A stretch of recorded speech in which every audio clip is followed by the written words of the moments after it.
Hello students, how are you all? I hope you all are doing good. Children, as you all are aware that we were doing chapter 15, that is air around us. And in our last class we had started about composition of air. So in today's class we will be discussing about components of air, different components of air that we are going to discuss. Components of air that we are going to discuss today. Different components of air. Now, components of air we have already done, like first, which is nitrogen.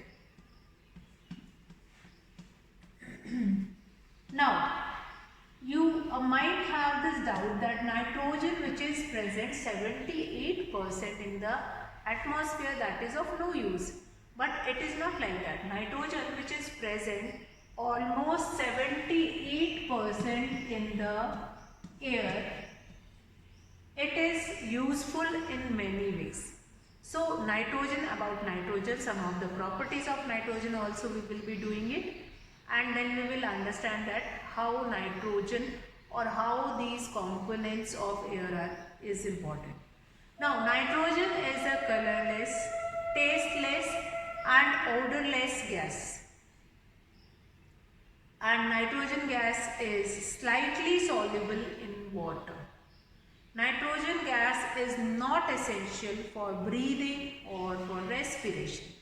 So what we have done, that nitrogen is a colorless, odorless and tasteless gas. It is not used for breathing or respiration, and it is slightly soluble in water. Oxygen, which is completely soluble in water, but nitrogen, which is slightly soluble in water. Nitrogen gas neither burns itself nor supports the process of burning. So that is, nitrogen does not support combustion. Now nitrogen is a very unreactive gas. In this respect, nitrogen is just the opposite of oxygen, which is a very reactive gas. Now oxygen supply, if there is a supply of oxygen, that if anything which is burning, that keeps on burning. Now nitrogen gas present in air is important for living. So if many disadvantages I have told you, that it is very less reactive, it is slightly soluble in water, it is not supporting combustion, then how this nitrogen gas is important. Now nitrogen, all the living things need nitrogen compounds for their growth. Now the plants use nitrogen gas of the air to make protein. These proteins are used by plants for their own growth as well as for the growth of human beings and other animals. Thus nitrogen is needed by plants to make proteins. Now here what I have taken an example, like plant like peas or grams. These crops need nitrogen to grow well. See, these are protein rich food, they are body building food, that is very important for make your body grow, to fulfill the need of protein in your body. For that they need nitrogen to be nitrogen rich soil in which they can grow well. If a soil which is not rich in nitrogen, these plants in their roots, they will have one bacteria which is known as rhizobium. Rhizobium, the work of rhizobium is to fix nitrogen from the atmosphere, and they take nitrogen from atmosphere and fix into their roots, and which provide or which fulfill their need of nitrogen. If rhizobium is not present in the soil, or that is not present in the leguminous root, they need nitrogenous. Still, if their requirement of nitrogen will not fulfill, they need nitrogenous fertilizer. So that is artificial way to fulfill the requirement of nitrogen, but rhizobium, the work of rhizobium is to fulfill the need of nitrogen of the plant. Now, once we grow grams in the crop, they require nitrogen, but next time we grow wheat, which does not require nitrogen. So the soil will get ample, sufficient time to enrich with nitrogen for the next crop. That is why only it is well known that we must use crop rotation. Once in a same kind of a crop is not grown in same kind of a field, that will be rotated. Why it should be rotated? Like one plant need protein, one plant need nitrogen, but other plant does not need nitrogen. So when we grow the other plant, that much time the soil will get to enrich with the other protein or that nitrogen that is required by the next crop. So nitrogen is very important for protein rich plants, for bodybuilding plants. Now in one way or in the other way, that nitrogen which is present in the atmosphere, that is fixed in the soil and that will be taken by plants, and that nitrogen will only utilized by us, and that process will keep on going. So in this way nitrogen is important for us, and how nitrogen will fulfill this demand of crop, this demand of soil to fulfill it. Then the plant use nitrogen gas of air to make protein. Yes, the plant use nitrogen gas of the air to make protein. Now this protein is very important for us also. If gram, peas, they are not going to take protein from atmosphere, that is not fixed in them, we won't be able to get sufficient amount of protein rich food, which is basic need of our body. Protein is serving as bodybuilding food in our body. If we want to grow, if a child want to grow well, we need this bodybuilding food. So in this way, one way or the other way, nitrogen will serve as a bodybuilding food for us. Next, oxygen. Now about oxygen, number 2, oxygen which is present almost 21%. Oxygen which is present 21% in the atmosphere, and it is soluble in water. Now oxygen is again a colorless, tasteless and odorless gas. Oxygen gas is slightly soluble in water. Oxygen gas is essential for breathing, for respiration, for burning of food inside our body. We need oxygen. Now we cannot live for several days without food and water, but we cannot live for few minutes, or we die very quickly without oxygen. So the oxygen which is present in the air is important for the living things. All the living things need oxygen of air for breathing. Now oxygen gas does not burn itself, but it allows other things to burn in it. So oxygen is a supporter of burning or supporter of combustion. Thus oxygen or air is also necessary for the process of burning. So for combustion of fuel we need oxygen. Oxygen is helpful in burning. If wood is burning, you might have seen the people, those who are using chulhas or angitis, they will be blowing air inside it, which is rich in oxygen, and that will help in burning. So oxygen is useful for burning. So there are few more important points which is related to oxygen, that is oxygen supports life and combustion both way. oxygen supports life also, as well as combustion also.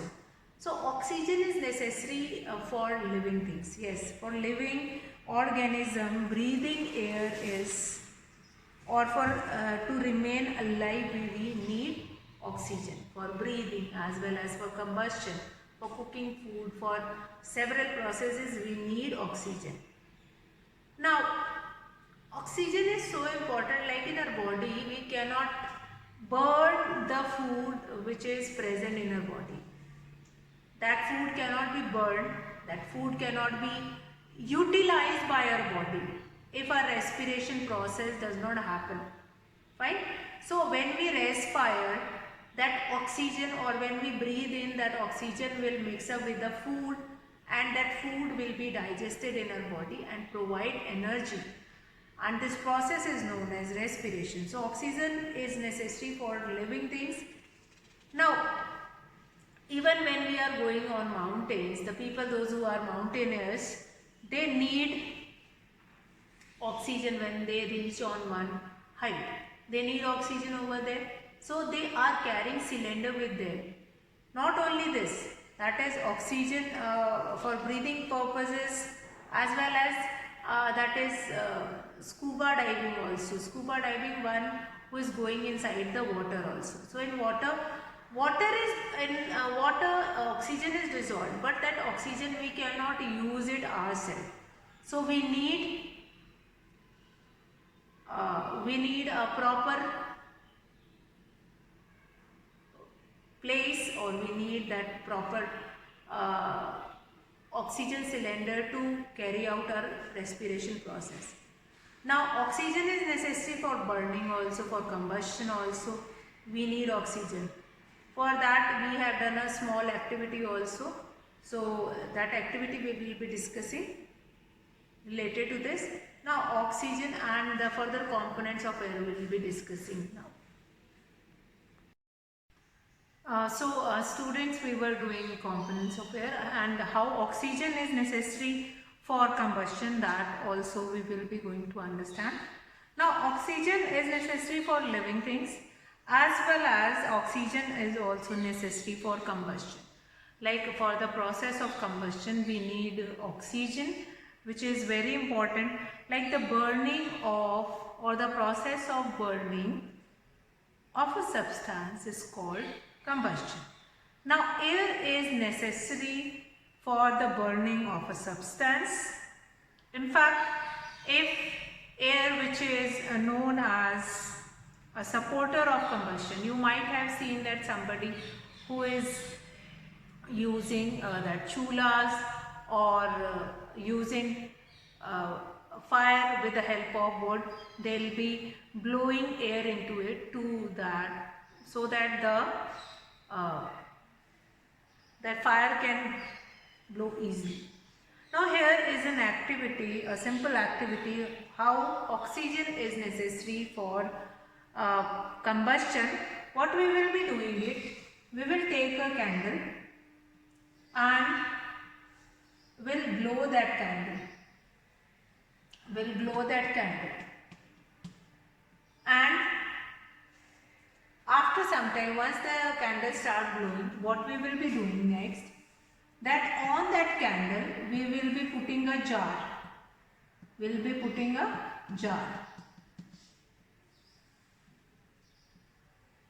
That candle will be covered with a jar.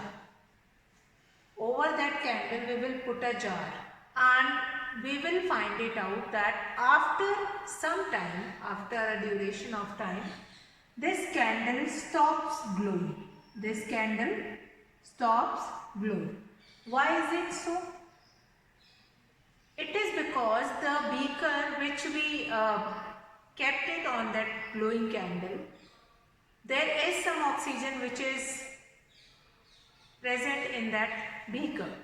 But after doing combustion, in blowing that candle, that oxygen which is already present in beaker, that is utilized by it, which is present in jar, that is utilized by that candle, and no more oxygen is left in that beaker.